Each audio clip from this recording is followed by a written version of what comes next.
Bumangga ang isang kotse sa mga plastic at concrete barriers sa Commonwealth Avenue, Quezon City. Nangyari po yan bago mag-alas 11 kagabi. Basag ang kaliwang signal light at nasira ang isang gulong ng sasakyan.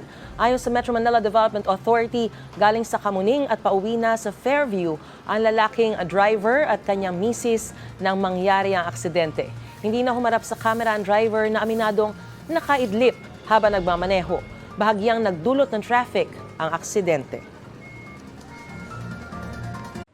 Mga kapuso, para una ka sa mga balita, mag-subscribe sa GMA Integrated News sa YouTube. Sa mga kapuso abroad, subaybayan niyo po kami sa GMA Pinoy TV at sa www.gmanews.tv.